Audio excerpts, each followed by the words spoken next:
হযরতে বেলাল ডেকে বলে নবী গো আপনার চাইতে সুন্দর মানুষ আমি জীবনে কোনোদিন দেখি নাই।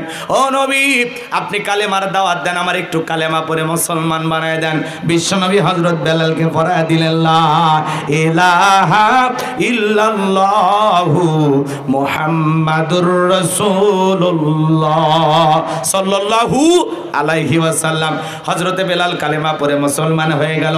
আমার নবী ডেকে বলে বেলাল ইসলামের অবস্থা এখন ভালো না, কালেমা পড়েছো আপাতত প্রকাশ করা যাবে না। আপনারাই বলেন তো বাজান ইসলামের অবস্থা কি সব সময় ভালো থাকে?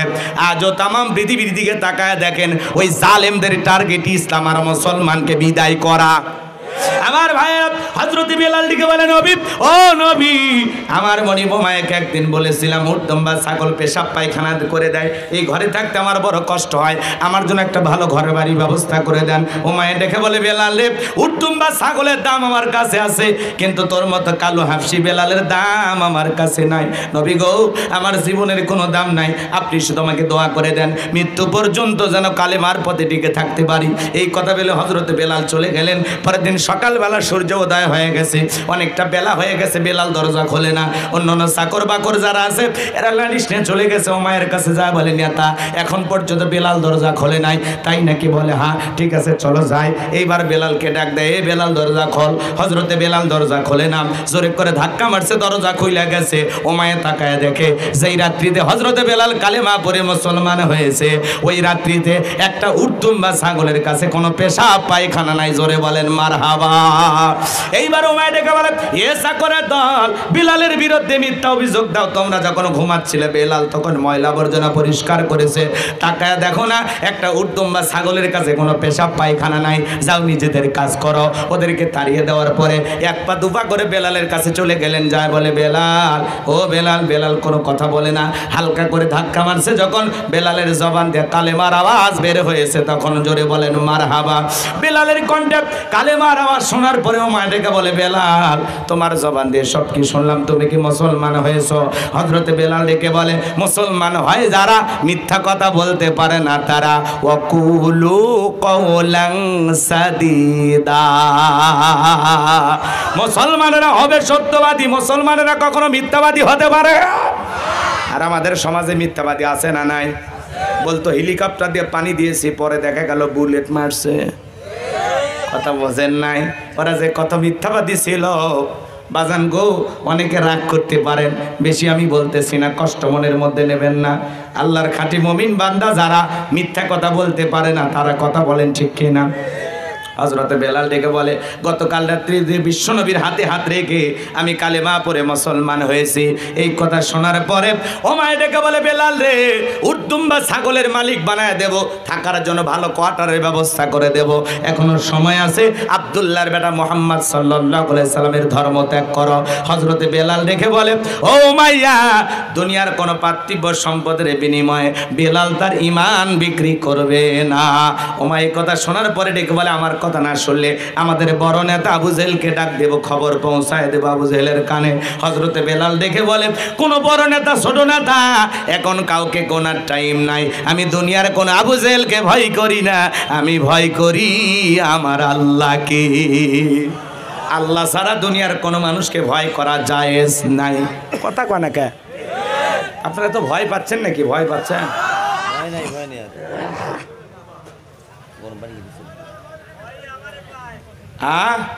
ওই ভয় আপনারাই ভাই একটা আসো আমার ভাইয়েরা। আমার ভাইয়েরা গভীর মনোযোগ দিয়ে কথাগুলো বোঝার চেষ্টা করেন। আমি যে কথা বলতে চাচ্ছিলাম হৃদয়ের কান পেতে কথাগুলো শুনে যান। এইবার উমায় দৌড়ে চলে গেছে আবু জেহেলের বাড়িতে। যা বলে নেতা আমার বাড়ির কৃতদাস বেলাল কালেমা পড়ে মুসলমান হয়েছে, তাই নাকি? বলে হ্যাঁ ঠিক আছে যাও আমি আসতেছি। আবু জেহেলের একটা বিশেষ বাহিনী ছিল যাদের কাজই হলো মুসলমান ইমানদারদের উপর নির্যাতন জুলুম চালানো। আজও পৃথিবীর জমিনে তাকায় দেখবেন জালেমদের বিশেষ একটা বাহিনী থাকে যাদের কাজই হলো মুসলমান আল্লাহওয়ালাদের উপর নির্যাতন জুলুম চালানো। ওরা ক্ষমতায় টিকে থাকার জন্য এই দেশের নিরীহ মুসলমানদেরকে টার্গেট করে, আলেমদেরকে টার্গেট করে। কথা বলে ঠিক কিনা? ওরা বিশেষ বাহিনী দিয়া এদেশের ইমানদারদের জবান বন্ধ করার চেষ্টা করে, ইমানদারদের পথে বাধা সৃষ্টি করে। কথা বলেন ঠিক কিনা?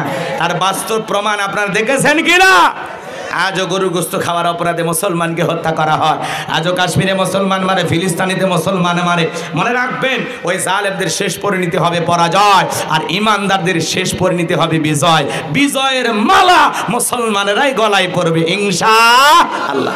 একটু কষ্টের পথ পাড়ি দেওয়া লাগবে, একটু সবর করা লাগবে, ধৈর্য ধারণ করা লাগবে, একটু বিপদ আপদ মুসিবত, জেল জুলুম নির্যাতন এগুলো সহ্য করা লাগবে। কথা বলে ঠিক কিনা? এই 56,000 বর্গ মাইল জুড়ে বিশাল বড় একটা জগদল পাথর বুকের উপরে চেপে বসেছিল, আজকে সেই পাথর নাই, আমরা শান্তিতে নিঃশ্বাস নিতে পারতেছি। কথা বলে ঠিক কিনা? আমার ভাইয়েরা গভীর মনোযোগ দিয়ে শুনে যান। এইবার আবু জাহেল চলে আসলো, এসে ডেকে বলে, বেলাল এইদিকে আসো, আমি তোমার পার্সোনাল ভাবে মোহাব্বত করি। বেলাল রে, এসব কি শুনছি তুমি নাকি মুসলমান হয়েছো? হযরতে বেলাল ডেকে বলে, হ্যাঁ, আমি গতকাল রাত্রে বিশ্বনবীর হাতে হাত রেখে কালিমা পড়ে মুসলমান হয়েছি। আবু জাহেল ডেকে বলে, বেলাল, উটদম বা ছাগলের মালিক যদি হতে চাও বানায় দেব, ব্যবসা বাণিজ্য যদি করতে চাও, দিরহাম টাকা পয়সা যা লাগে সব তোমারে দেব, ঘর বাড়ি বানায় দেব। ও বেলাল, তুমি যা চাও আমরা তাই দেব, তুমি চাইতে দেরি, তোমার সামনে প্রস্তুত করতে দেরি করা হবে না। হযরতে বেলাল ডেকে বলে, হে আবু জাহেল, দুনিয়ার সব সম্পদ যদি বেলালকে দিতে চাও, দুনিয়ার সব সম্পদ ছাড়তে রাজি, কিন্তু বিশ্ব নবীর কালেমা ছাড়তে রাজি নাই। চিৎকার মেরে বলেন মারহাবা। এ ভাই, এই যে আপনারা যে দুই একজন উঠতেছেন, কি একটা বাচ্চা, নিজেদের ওয়াদাটা ঠিক রাখবেন না?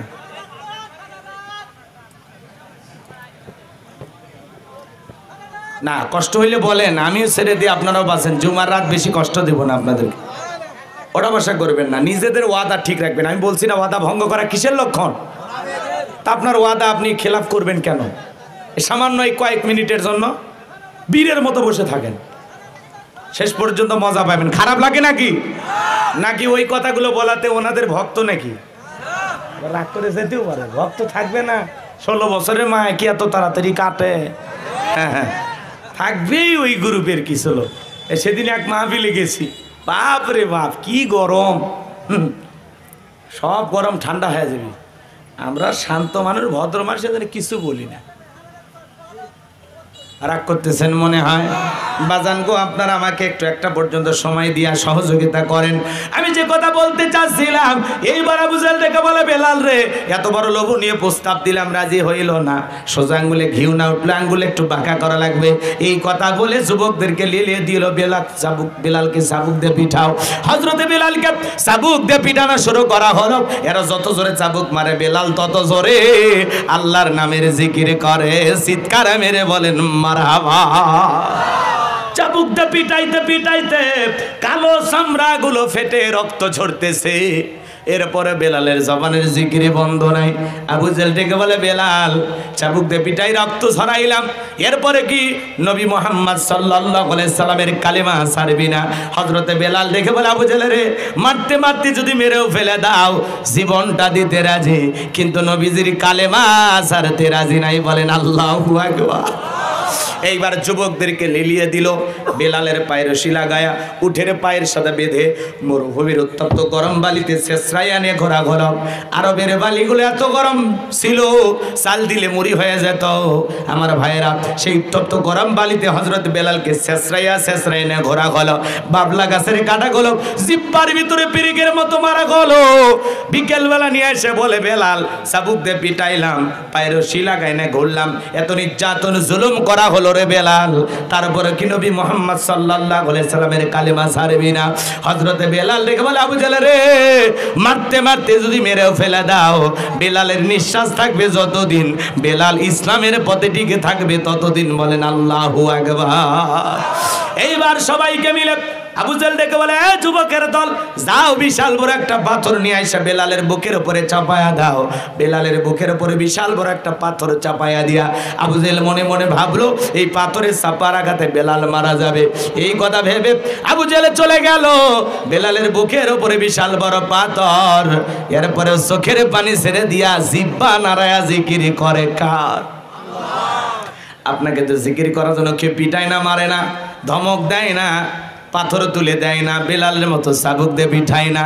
ইসলামের প্রথম মুয়াজ্জিন বেলাল জিকির করার কারণে, কালেমা পড়ার কারণে, ইসলাম ধর্ম গ্রহণ করার কারণে কি নির্যাতন জুলুম সইতেছে। কথা বলেন ঠিক কি না? রাগ করতেছেন আপনারা? জিকিরকে তো উঠতে উঠতে বসতে বসতে সব সময় করা যায়। মাঠে কাজ করতেছেন জিকির করা যায়, দোকানদারি করতেছেন জিকির করা যায়, রিক্সা ভ্যান চালাতেছেন জিকির করা যায়। জিকির করার জন্য আলাদা সময় লাগবে না। হাদিস শরীফের ভেতরে আসছে, যার জিহুব্বাটা আল্লাহর জিকিরে ভিজা থাকবে ওই জিহুব্বাওয়ালা মানুষ কোনোদিন জাহান্নামের আগুনে জ্বলবে না। আযকুরুনি আযকুরুকুম ওয়াশকুরুলি ওয়ালা তাকফুরুন। তোমরা আমারে স্মরণ করো, আমি আল্লাহ তোমাদেরকে স্মরণ করব। কৃতজ্ঞতা প্রকাশ করো, অকৃতজ্ঞ হয়ো না। তাহলে সব সময় জবানে জিকির থাকবে কার? সুবহানাল্লাহ, আলহামদুলিল্লাহ, লা ইলাহা ইল্লাল্লাহ, সুবহানাল্লাহ।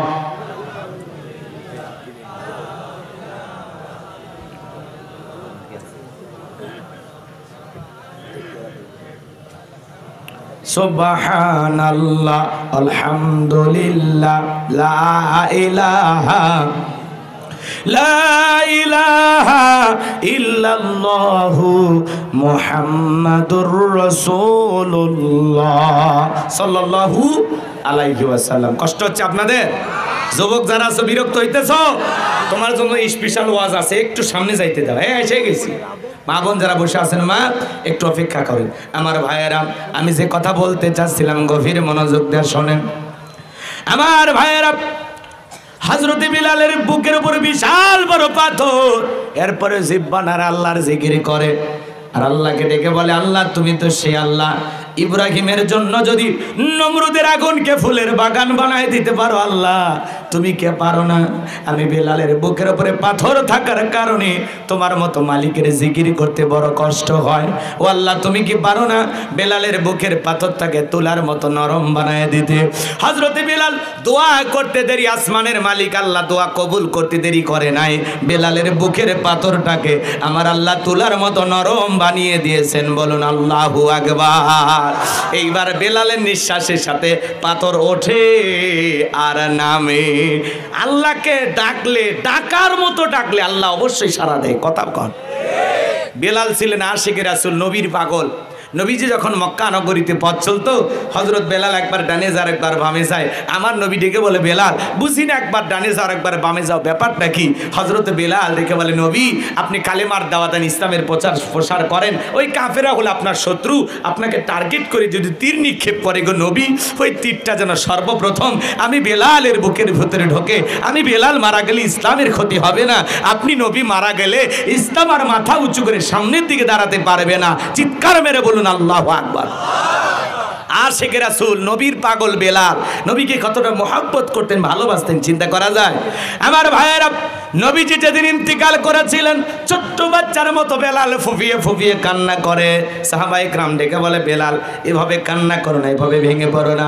হযরত বেলাল কাঁদে আর বলে, আমি আর কোনোদিন আজান দেব না। আমি আজান দেওয়ার পরে বিশ্বনবী ইমামতের মুসল্লায় দাঁড়াবে না, আমি বেলাল আর কোনোদিন আজান দেব না। ছোট্ট বাচ্চার মতো বেলাল ফুফিয়ে ফুফিয়ে কান্না করে, অশ্রু দিয়া গাল বেয়ে বেয়ে পড়তেছে। নবীজি সোমবারের দিন ইন্তিকাল করলেন। বুধবারের দিনে তামাম পৃথিবীর উম্মতকে কাঁদিয়ে নবীজির দাফন সম্পন্ন করা হলো।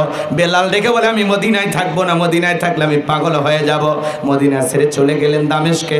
বাজান গো, আমার 6টি মাস অতিবাহিত হয়ে যাওয়ার পরে ঘুমের ঘরে আমার নবী বেলালকে স্বপ্নে ডাইকে বলে, বেলাল কত মানুষ দূর দূরান্ত থেকে আইসা আমি নবীর কবরের পাশে দাঁড়ায় সালাম দেয়, হে বেলাল আয় আয় একবার মদিনায় আইসা আমি নবীর রওজা পাখে দাঁড়ায় সালাম দিয়া যা।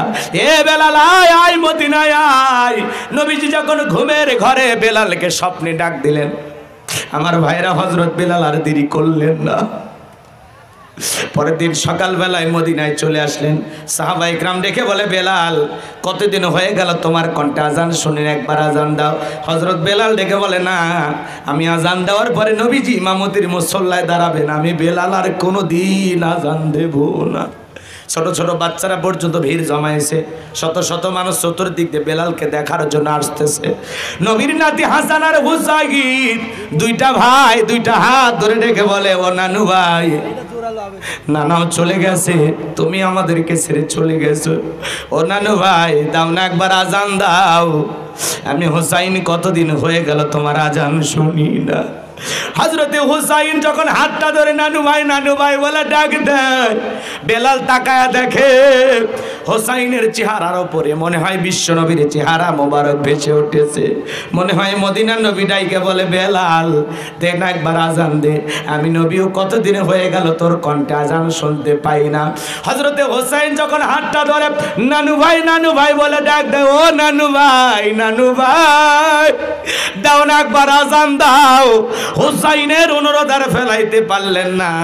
6 মাস পরে বেলাল মদিনায় এসে আজান দিলেন। যখনই বলেছেন আশহাদু আন্না মুহাম্মাদার রাসূলুল্লাহ, যখনই রাসূলের নামটা বেলাল বলতে গেলেন, বেলাল জমিনে অজ্ঞান হয়ে পড়ে গেল। নবীকে কত ভালোবাসতেন বেলাল, ঘটনারও সামনে আছে, আমি সামনে যেতে পারলাম না। আমার ভাইয়েরা, ইসলাম আলাদের উপর নির্যাতন জুলুম, বেলালের উপর নির্যাতন জুলুম। আমার নবী ডেকে বলে, আবু বকর বেলালের কষ্টের কথা আমার সহ্য হয় না, যাও তুমি আমার বেলালের জন্য একটা কিছু করো। হযরত আবু বকর সিদ্দিক রাদিয়াল্লাহু তাআলা আনহু কয়েক গুণ দাম বেশি দিয়া গোলামের জীবন থেকে, উমায়ের কাছ থেকে হযরত বেলালকে আজাদ করলেন, মুক্ত করলেন। বলুন আল্লাহু আকবার।